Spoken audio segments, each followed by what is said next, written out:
गरीब जिठानिया। सुनीता अपनी दो बहुओं और बेटों के साथ रहती है। सुनीता की दोनों बहुएं गरीब और सीधी थी।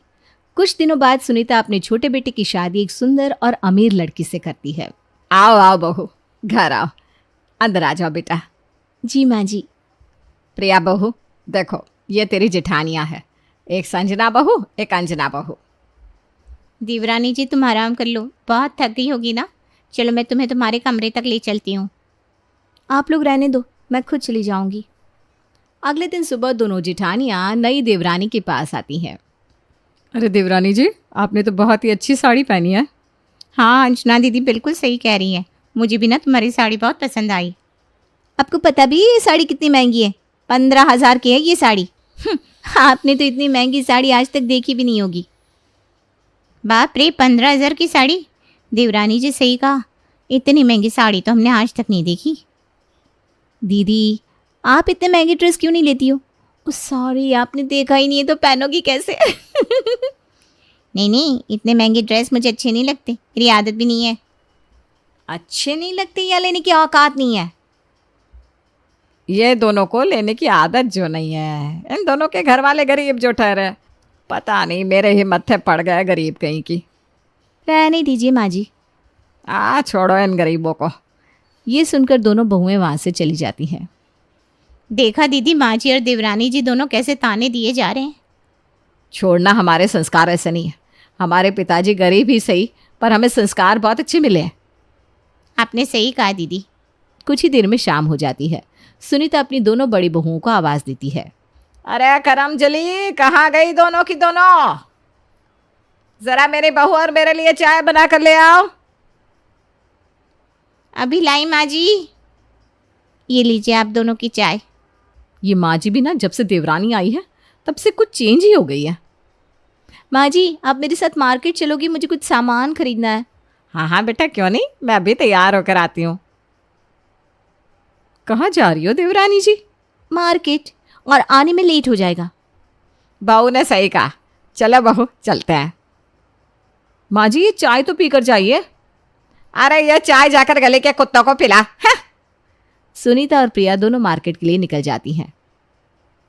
देखा दीदी, माँ जी के भी पर निकल आए हैं जब से ये अमीर देवरानी घर पधारी है। हमारी तो घर में कोई इज्जत ही नहीं रही। दीदी, क्या हम गरीब हैं तो हमारी कोई इज्जत नहीं होगी? क्या मेरी ही सब कुछ है? दोनों बहुत उदास होती हैं और घर का सारा काम करती हैं। तभी सुनीता और प्रिया घर वापस आते हैं। अंजना दीदी, संजना दीदी, जरा हमारे लिए 2 गिलास पानी तो लाना। ये लो पानी। आ गई मार्केट से? क्यों, दिखाई नहीं देता आपको? दिखाई दे रहा है। Very good. अच्छा ये देखो, हमने आज क्या क्या खरीदा। ये नेल पेंट 500 की है और ये साड़ी 5,000 की। क्या कहा तुमने? नेल पेंट 500 की? हाँ, क्यों, हमने कभी यूज़ नहीं किया 500 वाला नेल पेंट? अरे हाँ, मैं तो भूल गई थी। आप इतने महंगे महंगे सामान कैसे यूज़ कर सकते हैं? ऐसी बात नहीं है देवरानी जी, हम ना कभी फिजूल खर्च नहीं करते। अरे वाह देवरानी जी, ये तो बहुत ही अच्छी साड़ी है। अंजना प्रिया की साड़ी उठाकर देखने लगती है। आपने साड़ी छुआ कैसे? आपको पता भी है ये साड़ी कितनी महंगी है? क्यों, मेरे छूने से ये साड़ी खराब हो जाएगी क्या? प्रिया बहू बिल्कुल सही कह रही है, तुम्हारी हिम्मत कैसे हुई इस साड़ी को छूने की? माँ जी, इन दोनों में ये समझ है कहाँ। देखो, मैं आप दोनों के लिए भी कुछ लेकर आई हूँ। क्या है, जरा मुझे भी तो दिखाओ। ये लीजिए दीदी साड़ी। ओह, ये साड़ी? हाँ, आप दोनों सस्ती सस्ती साड़ियाँ पहनती है ना। तो मैंने आपके लिए सस्ती साड़ी ले ली, आपको महंगी वाली जमती नहीं ना। सुनीता और प्रिया दोनों मिलकर मजाक उड़ाती हैं। कोई बात नहीं देवरानी जी, सस्ती है तो क्या हुआ, मुझे पसंद है। हाँ हाँ, पसंद तो आएगी, गरीब घर की जो ठहरी। माँ जी, इन्होंने शुरू से ही कुछ ऐसे ही कपड़े पहने हैं ना। माँ जी, आप हमें बार बार ऐसा क्यों कहती हैं? अब क्या करें माँ जी, आप दोनों मुझ जैसे अमीर तो बन नहीं सकती कभी। प्रिया और सुनीता को दोनों जिठानियों का मजाक उड़ाना बहुत ही अच्छा लगता था। माँ जी, मेरी तबीयत ठीक नहीं है, मैं आज खाना नहीं बना पाऊंगी। नाटंकी करने में तो तुम आ गई हो, खाना कौन बनाएगा? आप देवरानी जी को कह दीजिए ना, वो बना लेगी खाना। तुम मुझे सुना रही हो? नहीं माँ जी, मैं आपको बता रही हूँ। सुनीता अपनी छोटी बहू के पास जाती है। बेटा, बड़ी बहू की ना तबीयत ठीक नहीं है, आज खाना तुम ही बना लो। क्या? मैं खाना बनाऊंगी? मैं आज तक अपने घर के किचन में भी नहीं गई। तो तुम्हें खाना बनाना नहीं आता क्या? नहीं तो एक काम करती हूँ, मैं बाहर से खाना ऑर्डर कर देती हूँ। सुनीता मन ही मन सोचती है। अब मैं क्या करूँ, मुझे तो बाहर के खाने से तबीयत खराब हो जाती है। माँ जी, ऑर्डर करती हूँ मैं। अब हाँ ठीक है बेटा, कर ले। माँ जी सच बताओ, अगर आज आपने ऑर्डर किया हुआ खाना खाया ना तो आपको बहुत ही मज़ा आने वाला है। हाँ बहू, एक तू ही तो है जो मेरे लिए इतना सोचती है। वो दो करम जली तो कोई काम की नहीं। ठीक है ना माँ जी, मैं अच्छे अच्छे डिश ऑर्डर करती हूँ जिसे खाने में बहुत ही मज़ा आएगा। प्रिया खाना ऑर्डर करके बहुत चाव से खाती है। तभी अंजना वहाँ आती है। ये क्या माँ जी, आपको तो डॉक्टर ने बाहर का खाना खाने से मना किया था ना। चुप कर तू, मैं खा रही हूँ ना, तुझे क्या इससे? देखा माँ जी, एक तो खाना भी नहीं बनाती, ऊपर से हम बाहर का खाना खा रहे हैं तो इन्हें जलन हो रही है। नहीं नहीं देवरानी जी, तुम बिल्कुल गलत सोच रही हो। कभी कभी ना आप लोगों को बाहर का खाना खाना चाहिए। ओह सॉरी, मैं तो भूल गई, आप लोगों के पास इतने पैसे नहीं होंगे ना। ठीक कहा बहू तुमने। ये देख, मैं आज पिज्ज़ा खा रही हूँ, कभी खाया है इन्होंने? पूछ तो। अंजना कुछ नहीं कहती, वो वहाँ से चली जाती है। देखा माँ जी, अंजना दीदी हम दोनों को ऐड कर कैसे गई। अब क्या करें बेचारी, कभी देखा ही नहीं है ये सब, तो कर भी क्या सकती है। प्रिया अंजना और संजना को सुनाते हुए कहती है। आपको पता है माँ जी, मेरे मायके में मेरे पिताजी मेरे लिए ढेर सारे कपड़े और खाने का सामान लाया करते थे। तुम्हारे पिताजी तो बहुत ही अमीर है बेटा, अब इन दोनों के पिताजी की तरह थोड़ी ना है। हमने तो गरीबों की जिंदगी कभी जी ही नहीं, एक दिन में मैं हजारों हजारों रुपये उड़ा दिया करती हूँ। शायद देवरानी जी तुम बिल्कुल सही कह रही हो। काश आप लोग भी मेरी तरह अमीर होते तो आपको समझ में आता कि अमीरी की ज़िंदगी कितनी अच्छी होती है। नहीं नहीं देवरानी जी, हम तो गरीब ही सही हैं। हाँ, गरीबी सही, लेकिन हम सब मिलजुल कर एक साथ रहते हैं, कभी किसी को ताने नहीं दिया करते। माँ जी, इन दोनों की टांग खींचने में ना बड़ा मज़ा आता है। हाँ, दोनों गरीब है बहू, मुझे भी ना दोनों को उतारने मारने में बड़ा मजा आता है। सुनीता और प्रिया की सुनाने की आदत दिन पर दिन बढ़ती जा रही थी। हम गरीब हैं तो इसका मतलब ये नहीं कि हमारा मजाक उड़ाया जाए। अरे छोड़ ना, एक दिन सबका समय आता है। हम गरीब है तो क्या हुआ, हम दोनों ऐसे ही ठीक है, कम से कम किसी को ताने तो नहीं देते। दोनों बात कर रही थी कि प्रिया वहाँ आती है। संजना दीदी, मेरे पास कुछ पुराने कपड़े और नेकलेस है, ये आप दोनों रख लो। नहीं नहीं, मैं ये कपड़े नहीं ले सकती। हम गरीब हैं इसका मतलब ये नहीं कि उतरन कपड़े रख लें। मुझे सुना रही हो? ऐसे भी आप लोगों की औकात यही है कि आप उतरन कपड़े ही पहनो। ये सुनकर अंजना को बहुत बुरा लगता है, वो वहाँ से चली जाती है। प्रिया बहू, जरा सुनती हो, मेरा सर दर्द से फटा जा रहा है। तो मैं क्या करूं? अरे ज़रा मेरा सर दबा दो ना बेटा। माँ जी, आप अंजना दीदी को बुला लो, मुझे बहुत काम है। इतना कहकर प्रिया वहाँ से चली जाती है। क्या हुआ माँ जी, क्या बात है? अरे सर दर्द हो रहा है। लाइए मैं दबा देती हूँ। ज़्यादा मेहरबानी करने की कोई ज़रूरत नहीं है, ठीक हूँ मैं। सुनीता अंजना को वहाँ से जाने को कहती है, पर अंजना सुनीता की एक नहीं सुनती। आप आराम क्यों नहीं करती हो माँ जी? रुकिए, मैं आपको दवाई देती हूँ। अरे ठीक है, तुम दवाई यहाँ रख दो, मैं खा लूँगी। ठीक है माँ जी। और संजना बहू को जाकर बोलो कि मेरे लिए खिचड़ी बना दे। थोड़ी देर में खाने का समय होता है। प्रिया बहू, ज़रा खिचड़ी पास तो कर। माँ जी आप खुद ले लो, मैंने अभी नेल पेंट लगाया है, खराब हो गया तो। तुम अगर ज़रा खिचड़ी पास ही कर दोगी तो क्या जाएगा तुम्हारा। तुम शांत रहो, मैं कुछ भी करूँ तुम्हें उससे क्या मतलब। चुप करना सूरज, क्या हुआ, इसमें इतनी बड़ी बात नहीं है, मैं खुद ले लूँगी। देखा, तुम ना कुछ ज़्यादा ही सोचते हो, इतना तो माँ जी भी नहीं सोचती। तभी संजना सुनीता को खिचड़ी परोस देती है। ये लीजिए माँ जी। हाँ ठीक है ठीक है। ये कैसे खिचड़ी बनाई है तुमने, नमक कितना ज़्यादा है, मुझे मारने का इरादा है क्या? सुनीता संजना को जोर से डांट कर वहाँ से भगा देती है। प्रिया बहू, मेरे साथ ज़रा डॉक्टर के पास चल, मुझे ना अपनी आंखें दिखानी है। माँ जी मैं तो अपने दोस्तों के साथ पार्टी में जा रही हूँ, आप दीदी को लेकर चली जाओ। मतलब तुम मेरे साथ नहीं चलोगी बेटा?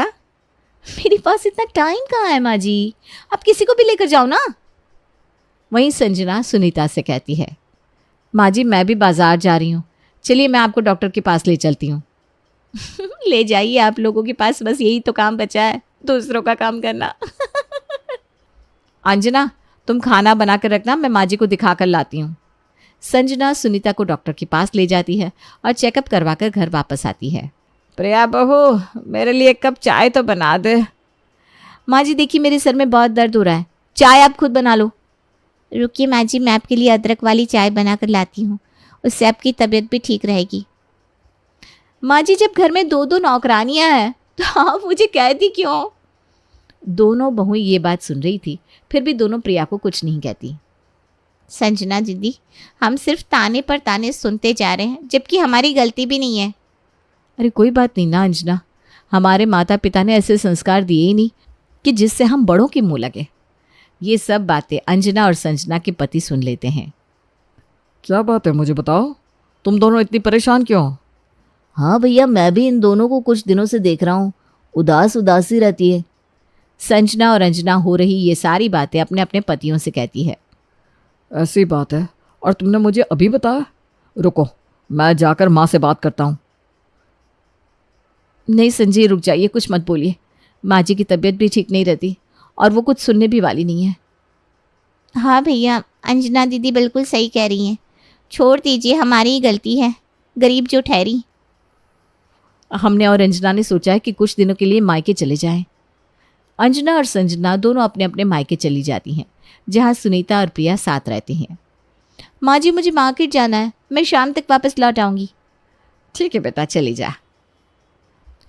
और माँ जी मुझे आने में थोड़ा लेट हो जाएगा तो आप सूरज जी को खाना दे देना। कुछ ही देर में सूरज वापस आता है। तब माँ तुम्हारी तबीयत ठीक नहीं रहती है, तुम मुझे खाना क्यों परोस रही हो? प्रिया कहाँ है? अरे बेटा वो थोड़ा मार्केट गई हुई है, आ जाएगी, तुम पहले खाना खा लो। इतने में ही सुनीता की पड़ोसन सरोज उसके घर आती है। अरे सरोज तू यहाँ, चल अंदर आ जा, बैठ तो सही। नहीं सुनीता, मैं तो बस ये कार्ड देने आई थी। इतने में ही प्रिया वापस आती है। अरे बहू तो आ गई, देख सरोज आंटी आई है, ज़रा उनके लिए चाय तो बना कर दे। आपको दिखाई नहीं देता मैं कितनी थक कर आई हूँ? अरे प्रिया बहू ऐसा क्यों बोल रही हो? जाकर खुद बना लीजिए चाय, मुझे आराम करना है। बाप रे बाप, तुम्हारी बहू तो बहुत ही तेज़ है। तुम्हारी बाकी की 2 बहुएं कहाँ हैं? अरे वो दोनों अपने मायके गई हुई हैं। एक बात कहूँ सुनीता, ये जो तुम्हारी छोटी बहू है ना, वो बहुत ही बदतमीज़ है। अरे नहीं नहीं, मेरी छोटी बहू बहुत अच्छी है, वो ज़रा थक गई होगी ना इसलिए ऐसा बोली। जो भी हो, पर मुझे तो तुम्हारी दोनों बहू अच्छी लगती है, बड़ी वाली। तुम्हें पता है वो दोनों तो बहुत ही गरीब घर की है और काम चोर 1 नंबर की। ये तुम कैसी बात कर रही हो? गरीब और अमीर क्या होती हैं, बस दिल की अच्छी होनी चाहिए, जो कि तुम्हारी दोनों बड़ी बहू है। अरे प्रिया भी बहुत अच्छी है, हमेशा मेरा साथ देती है, वो तो ज़रा अभी थकी हुई है ना इसलिए। थोड़ी देर बाद सरोज वहाँ से चली जाती है, पर सुनीता सोच में पड़ जाती है। क्या सरोज सही कह रही थी? कहीं मैं गलत तो नहीं हूँ? नहीं नहीं, मैं गलत कैसे हो सकती हूँ? मैं अभी प्रिया बहू के पास जाती हूँ। प्रिया बहू क्या बात है?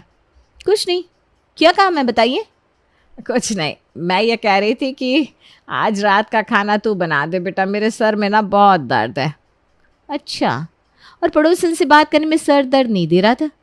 मैं खाना नहीं बना पाऊंगी, आप खुद बना लो। कहीं ना कहीं सुनीता को अपनी दोनों बहुओं की याद आ रही थी। शायद मैं ही गलत हूँ, पर अब क्या करूँ?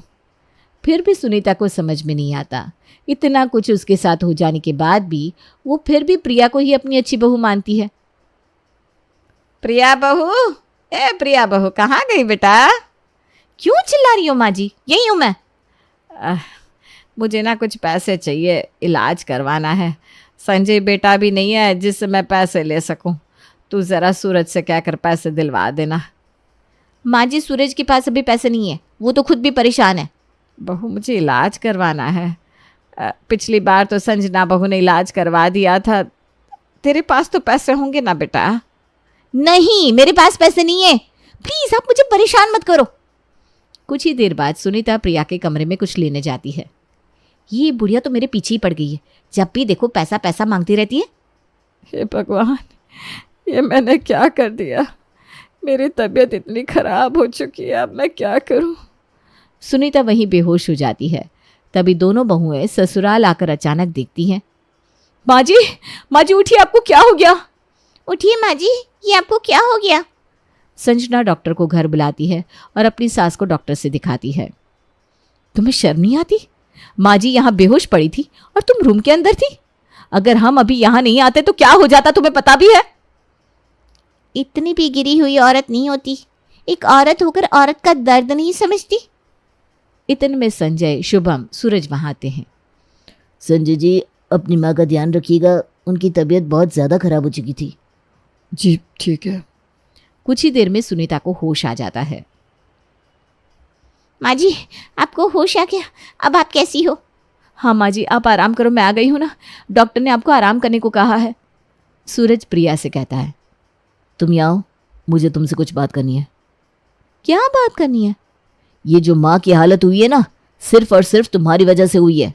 हाँ, मेरी वजह से? मैंने क्या किया? झूठ बोलने की कोशिश मत करो, मुझे सब पता है।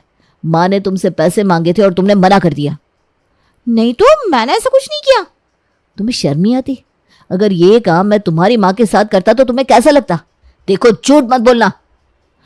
वो मुझे माफ़ कर दो, मुझसे बहुत बड़ी गलती हो गई। मेरे पास पैसे रहते हुए भी मैंने माँ जी को पैसे नहीं दिए। मुझसे क्यों माफ़ी मांग रही हो? माँ से माफ़ी मांगो। प्रिया को अपनी गलती का एहसास होता है और वो सुनीता से माफ़ी मांगती है। मुझे माफ़ कर दीजिए माँ जी, मुझसे भूल हो गई। तो क्या माफ़ी मांग रही है? भूल तो मुझसे हो गई थी जो मैं तुझे पहचान ना सकी। मैं जानती हूँ माँ जी, आप मुझसे बहुत गुस्सा हैं। संजना बहू, अंजना बहू, मेरे पास आओ। जी माँ जी, कहिए। मैं तुम दोनों से माफ़ी मांगती हूँ, मुझे समझने में भूल हो गई। तुम दोनों ने मेरी कितनी देखभाल करी। माँ जी, आप माफ़ी मत मांगो। मैंने तुम दोनों के साथ हमेशा गलत किया, गरीबी को लेकर मजाक उड़ाया। इतना मत बोलिए, डॉक्टर ने मना किया है ना, आपको आराम करने को कहा है। नहीं, मुझे बोलने दो बेटा। मैंने हमेशा तुम्हें ताने पर ताने कसे, पर तुम दोनों ने कभी मुझे कुछ नहीं कहा। हाँ दीदी, आप दोनों मुझे भी माफ़ कर दो, मैंने आप दोनों को हमेशा नीचा दिखाया। कोई बात नहीं देवरानी जी, अब तो समझ में आ गया ना, अंत भला तो सब भला। हाँ, अब हम सब मिलकर अच्छे से रहेंगे। देखा अंजना, मैंने कहा था ना, एक दिन सब कुछ सही हो जाएगा। संस्कार ही हमें आगे बढ़ाते हैं।